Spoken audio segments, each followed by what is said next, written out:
everybody. This is Jason again, back with Campbell's Morrell Music Rig Rundown, Episode 11. Single digits on both sides. 1-1, baby. And as we told you before, we're not just highlighting guitar players. We're bringing bassists in and doing rig rundowns. We're bringing drummers in, doing rig rundowns. We're going to do some in the future on some recording and, just kind of show you the whole spectrum of what goes into making music. That's right. Locally and everything. So, yeah, for episode 11, we've got none other than Mr. Nathan Federico. Jason, it's an honor, a pleasure, and a treasure to be here. Of the band Strange Gods. We'll throw up the links and talk about that later. And obviously, you know what instrument Nathan is playing here. The other drummer we had on here is Scott Thomas. And love that guy. Yeah, Nathan's a huge fan of Scott, as we all are. Oh, yeah. And Scott goes from a simple setup to one of the more complex setups that you'll see. And it's a beautiful drum kit. Thank you. And lots of cymbals, lots to go over. And yeah, man, we will start wherever you want to start on this thing. Absolutely. And talk about your drum kit and how you use it, what you use it for, and everything else. All right, man. Yeah. So what you see here is pretty much everything's come from this store at one point or another. You've got DW 9000 hardware all the way around, except there is a vintage Ludwig double bracketed boom right there for my ride. This is an old tried and true Tama Rockstar hi-hat. I've tried other hi-hat stands and I like them, but I don't know if this thing's always really worked well for me. If it's not broke, don't fix it, right? So starting from top to bottom, it's Zildjian all the way around. I've got, on my left-hand side, I've got an A Custom Crash. That's an 18-inch going to a 12-inch A Custom Splash. That is a 6-inch A Custom. This is a K Custom Fast Crash. That's a 17. This is a 19 A Custom projection. This is the legendary 19-inch K Hybrid China. If you can ever come across these, buy them. I will never buy another China in my life unless it's another one of those. I love their sound. They last. I have beat the snot out of those things over the years, man, and they take it. That's only the second one I've had, and I've played with them for years. So, and then that's another legendary. That's a Z Custom 21-inch Mega Bell ride.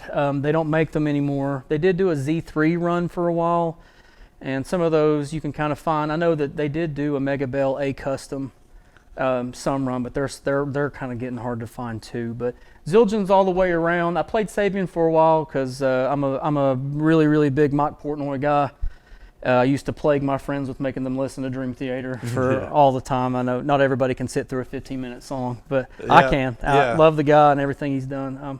That's influenced a lot of me, but I don't know. Sabian, ironically, is the brother to Zildjian in a way. And what's funny is it's 2023. A little nerd fact: Zildjian is celebrating their 400-year anniversary. They did start in 1623, and they are, in fact, the longest-running American company in the United States. Sweet. So, but they've been around, tried and true. I mean, there's a reason why everybody uses them, and there's a reason why they love them. So. And the ride, I can see why it's called a Mega Bell because it's got a huge bell on there. Yeah, it's got So and, it's from being next to drummers for my whole life, standing back in the pocket with them, and that bell ride the bell on the ride just gets to me every time. It really works, and it's always been, that's really meant more for like metal and stuff like that too. It really works out, but it also kind of helps because instead of having your bell over here somewhere or whatever, it's built into your ride and it sounds great, and the bell sounds crisp and the ride sounds great. I love that thing, man, and it's heavy as all get out, but it works out. It works out. Can't beat that. That's what you want it to do. Exactly. So in the DW acrylics, I mean, this is one of the prettiest kits I've ever seen. Thank you. You've seen the old Ludwig Vista lights, and the Pearl makes one too, and but yeah, the DW is top of the line, and you run all Remo heads except for, you told me the other day that except for your kick. All Remo. This is the Design Series DW acrylics. I'm pretty familiar with a lot of acrylic stuff. I've had a lot of snares over the years, a couple other kits here and there, and trying to haggle Dave off of an old Vista light he might be hanging on to. So we'll see. Fingers crossed. But love this thing. Acrylics, you can make them sound monstrous. They are a little temperamental when it comes to temperature changes and tunings, but you get them dialed in, man. They're hard to beat. And All Remo. These are all Remo coated pinstripes across the top, all Remo resonators across the bottom, except for my kit. This is a 10, 12, 14, 16, 22, and a 14 snare, which I'll get to here in a minute. The kick actually has an Aquarian super kick too. Everybody knows what they are. Everybody loves them. There's a way, or there's a reason why. But if there was a way that Remo could like avoid a lawsuit, if you all will make this kick with the crown on it, I'm your guy. I've been your guy for years, but double guy, I guess. So. Yeah. And I remember Scott, same way. He's Remo all the way around except for the kick. He runs that Aquarian super kick also. You can't beat them, man. They just sound so good. And the way they muff the kick and everything. On the front, you see there's the kick port. Got a little bit extra low end, and I mean, it'll knock a hole in your chest. So. Yeah. So, yeah, we circling back around, and you said we mentioned your snare later. It's a beautiful looking brass snare. Thanks, man. So this is a gold badge, meaning that it's a early to mid 2000s. DW, the way that they badge their kits kind of gives you an idea about how old they are in one way or another. But this is a gold badge, brass, 14-inch snare. I actually got that off of a really close friend of mine. He's an Arabian arms dealer and Rolex dealer. Actually has a pawn shop here in town, but love the guy and love this snare. I really couldn't beat on it. He also is pretty good at some magic tricks, so can't argue with it. Man, that's one heck of a guy right there. I'm telling you, he's a good one. Yeah. So yeah, tonight we're for demonstration purposes. We've just got 2 mics on this kit. It's going to sound monstrous, whether it's going to come through these 2 mics or vocal mics or whatever, but. Kick, we got just a Shure kick drum mic on there with a pencil condenser over your back right shoulder here. And, man, if you want to... You me to rip some? Yeah, rip some and see what kind of these things sound like. Well, I was going to mention, I've actually got some pedals myself. I know you like some pedals on the run down here. So I've got the DW9000s pedals. They're actually modified. I've changed the springs in them, a little bit more tension. And I actually have Iron Cobra, which is, I guess this could be a cardinal sin. Forgive me, guys, if you judge me, that's fine. DW makes some really good beaters, but the Iron Cobra beaters, I don't know. There's just something more about them. I feel like I've got more control, and it also helps because I play barefooted. So I noticed that. I do. I've tried drum shoes over the years, and there's a few that I kind of like, but I don't feel like I have that full connection with my pedals. So it's kind of nice to have feet to be able to feel, yeah. And use these little moon gels all the way around, just moon gel dampening. Exactly, just controlling tone. You can get them dialed in the best you can, but it never hurts to kind of have that little extra chef's kiss to it, if you will. Yeah. So. So you want me to double kick and elaborate setup, and we'll kind of go through them and hear what they each sound like, and then the kit and. We can do it. So I'll just kind of differentiate a little bit about some of the stuff that I do with Strange Gods, and hopefully it doesn't overload the mics, and I hope your ears are all right with that thing. But you'll be all right. You've heard some loud stuff before, right? So, but anyway, so.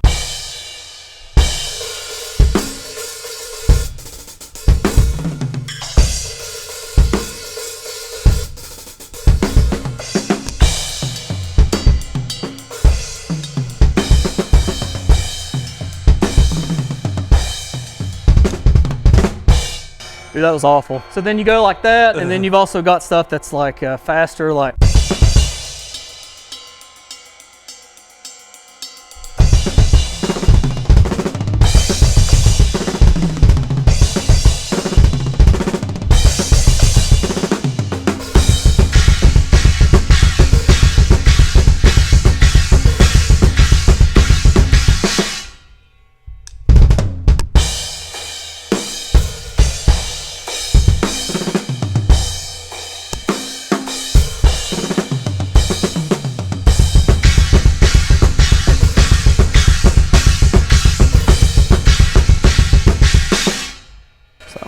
Oh yeah, that china is nasty. It really is, man. I mean, you can't really. I know there's some really good ones out there. There used to be a china that Monel made that was the Amun series, and they stopped that, of course. But whatever sells, right? But those were really good. But I came across that here one day years ago. Not this one. This is the second one I bought from y'all. Yeah. But came across it there years ago, and I was like, well, I'll give that a try because I know it had some good reviews, and I've seen some other bands play it, but I just fell in love with it, man. It's gnarly sounding. Thanks, man. And I can see why you've got the bigger double braced hardware because you're wearing these things out. And there is some of the newer drum hardware coming out that's lightweight, single braced, but obviously doesn't work for everybody's situation. Exactly. It's simple playing, more on like the lighter side of things, but harder music. You start getting into it and you're in front of people. You kind of want to hit a little bit harder, so you got to have something that's going to take it and not break down. So. Yeah, Nathan's been around a long time, and he's played in a few bands around, but currently with Strange Gods, and we're going to throw their link up, and maybe a link to, they've got a video up on YouTube that's really cool. Thanks, man. But you can kind of get a feel that, they're pretty heavy, pretty loud. A little bit, yeah. And got some great musicians in that band. Thank you, buddy. And one of them behind the camera back there, but, we won't That's talk old dad. too That's old dad. That's old dad. We won't talk a whole lot about Mr. Vapor, but I love the band, man. I mean, it's a really touch of a little bit of everything because we go from writing kind of like lighter, more ambient shoegaze, what they call, and then you start getting into more of the heavier riffs and breakdowns and stuff, and a little few in between. There's a lot of tom work stuff that goes into it, and rhythm, and it's just I love playing in this band. It's always been really fun, and Dakota and I has been in and out of bands for years, like Favela and Swamp Fox and stuff like that, and then kind of merging with Jonathan and Bram and Tony. It's just I love hearing that boy holler. So yeah, Tony can really. He's got some pops on him. Yeah. And if y'all remember, was maybe the third or fourth episode, we had Bram in here on the Rig Rundown. So he's one of the guitar players along with Dakota and Jonathan on bass and Mr. Vapor back there playing synth. Or the keys or whatever. And Tony up front serenading. Yeah. Definitely check those guys out. And y'all probably got some shows coming up. Y'all have played Charlotte time this one airs on Monday because y'all played the Sunday before. But got a couple more shows. Yeah, after that, we're going to be in Charlotte this Sunday. It'll be a couple days after this airs. But other than that, we've got one coming up on the 22nd in Roanoke, Virginia that we're looking pretty forward to. And there's going to be one on the 29th that's going to be at Capone's, and then we have one in June coming up in Asheville. It's going to be fun. But fortunately, thanks to my man Schaefer here and old dad back there, we're going to be taking the Dime Store bus up there to Charlotte. So I'm looking forward to that, and hopefully y'all can find some things to hide in your van. Yeah, hopefully she gets you there. I think she will. Yeah, she's good. Yeah. She's a good one. We give a lot. I mean, we've done a lot of these. This is the 11th one we've done, and we give a shout out to Vapor today because he films and edits these things, and he puts a lot of work into it. Yeah, man. I give him a hard time about it ain't nothing to do this, but it's a lot of work going into editing these things and making a complete project. So we appreciate him doing that for Campbell's. And like Nathan said, he's been shopping here his whole life. I grew up in the store, man, and I love about everything here come from here. Absolutely. Yeah. Just about everything besides the snare and like maybe one or two of the stands. But yeah, I mean, it's this shop's hard to beat, man. And growing up, I'm a Kingsport guy, so there was a little store or two I could go to until I could start driving, and I found this place. And I mean, this is a drummer's home in a way. I mean, you can't beat it. Everybody here is like family. And the whole store, I mean, they've got a little bit of everything that you want, whether you're a drummer, a bassist, a guitar player, a vocalist, a mandolin player. I mean, it's everything, dude. I love it. No, Dave's a good one. Not only a Kingsport guy, but Bloomingdale. That's right. Don't you forget it. Don't you forget it. So he's a Bloomingdale guy. I'm from Highland. So that's all right. That's all right. Hey, we're good people. Yeah, we are. And I would argue that, I work here and I'm biased, but we've got the best drum department in the area. I think so. Yeah. I can fight that. I'll fight that for you. All right. Yeah. So let's take a listen to a few of these things again. Then maybe we'll talk about your sticks and some of the accessories that you got with the absolutely. kit. Yeah, absolutely, man. Well, you got a little bit of.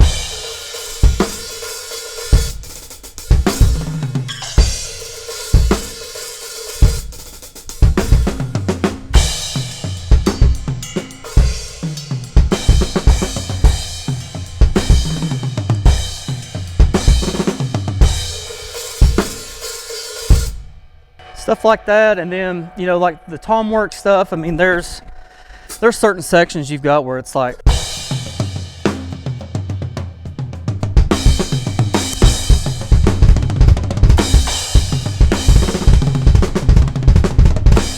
just wild little like overs, unders, and that's all.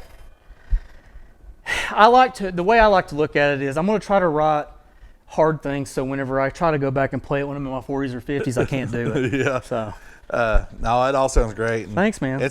We talked about this before we started filming and everything. It's how important it is to get your drums in tune. Absolutely. I mean, I don't know how to tune drums myself, but a lot of people will tune them in like the fifths or whatever, or the tones of them, and but just for them to sound unison once you start playing all of them, it sounds great. Thank you, man. It is a challenge because you don't have just a couple knobs to twist up and down, right? Yeah, you got all the lugs. There's a couple drum manufacturers out there now that are actually working on just like there's a thing on the side that you twist and it actually tunes top and bottom. It's pretty wild, but they're insanely expensive, and that kind of takes the frustration and fun out of it in a way. But yeah, I mean, you've got your top lugs, you've got your bottom lugs, and you want to kind of sync them, but one be more than the other, and then tune to touch. And then, like he said earlier, I've got Moon Gel. I've always used Moon Gel ever since I started. It's that fine-tuned chef's kiss that it's kind of hard to beat. Some people tune pentatonic, some do diatonic. We can get really nerdy about that if you want to film for another hour. But it's all to taste. Sure, and you got people that tune low, tune high, whatever, but your top heads and bottom heads are usually tuned too separate to complement each other. Absolutely. Yeah. Now, you kind of find the sweet spot, and then you'll make the rest of and I'm sure there'll be a lot of people that might correct me later, but you find the sweet spot between the two, and then you'll modify at the top. I know some, you pretty much meet each other, and then the bottom goes up or down, and then you fine tune top. Everybody has their own preferences. Everybody likes their own sounds. You'll hear a lot of doom bands. They'll kind of tune real low. It sounds like they're smacking the wall or something. And then you have other bands that it sounds like a really pretty melody going through. So I try to do a little bit of both. Yeah. So, but yeah, and we're talking about your accessories. Like on these floor toms here, I've noticed these foam gadgets on the bottom of the feet. Yeah. So you know more about those. So these are called booty shakers, and they are pretty much like if you use toms that are not suspended like your racks are, they make them float in a way. It takes a lot of like the shock that your legs absorb, and it really brings that back to your floor toms. It can really make them rock, especially like, if you really are riding on them for a build-up part or something like that. I mean, it's like thunder building, man. It's awesome. So it just like gives them a little bit more resonance? Absolutely. In a way, it's just, instead of, your legs touching the floor, there's a hard piece of plastic that's underneath it, and then they sit inside of foam, so it pretty much makes it like they're floating. Like they're suspended, yeah. Yeah, and it really brings out the resonance in them, the tone of them, and that low end, it's rocking. Oh yeah. Yeah.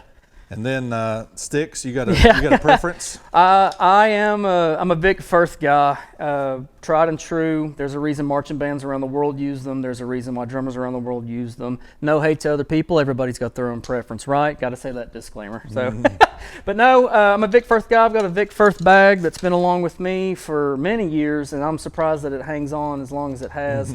It just straps around these bottom lugs right here on my high-low tom, and mainly I'll play with, these are 7As. I use them a lot. I also will use the 5A Extremes that Vic Firth makes, all hickory.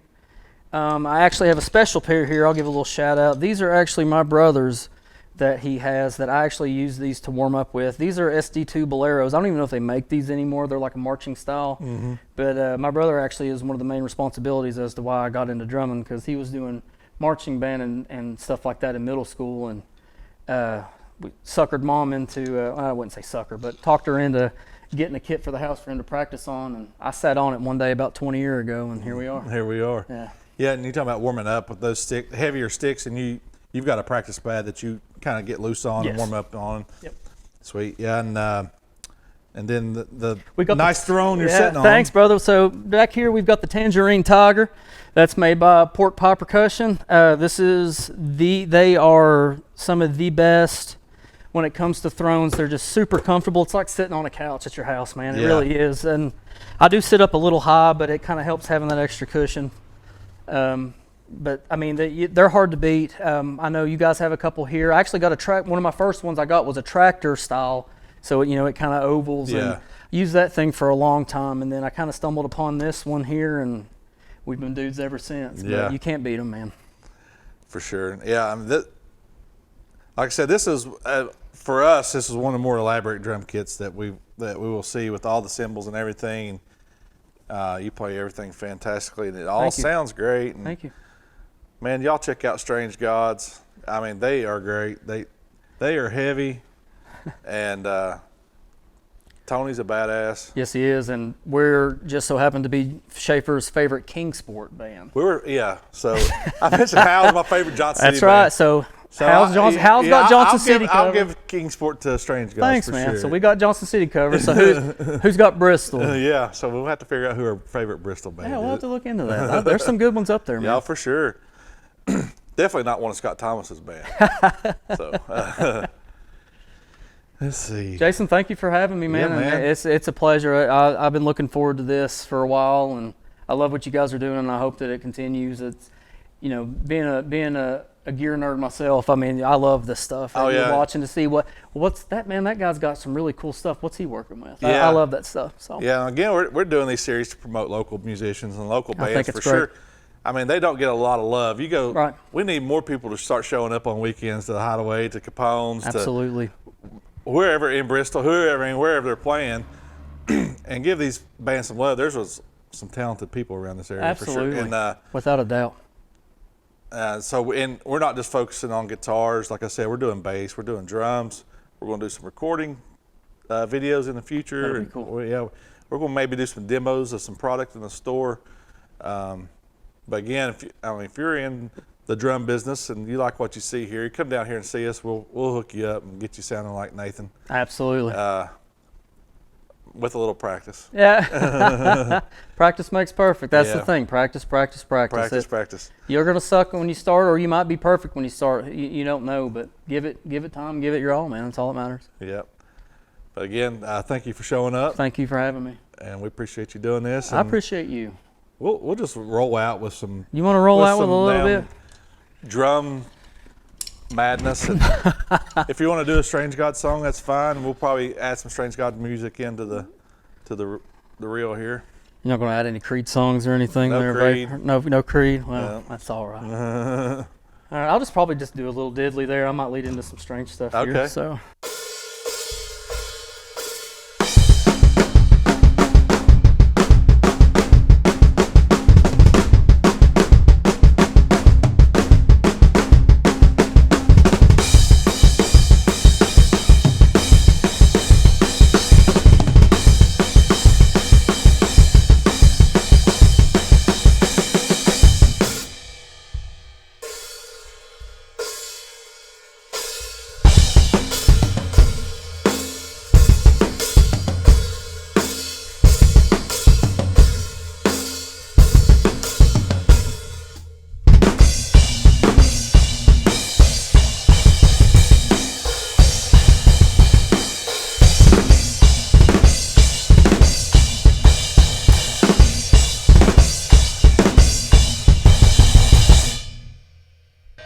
Heck yeah. That's a new one we're working Yeah. on, so hope you like Yeah, that. that sounds great. Thanks, man.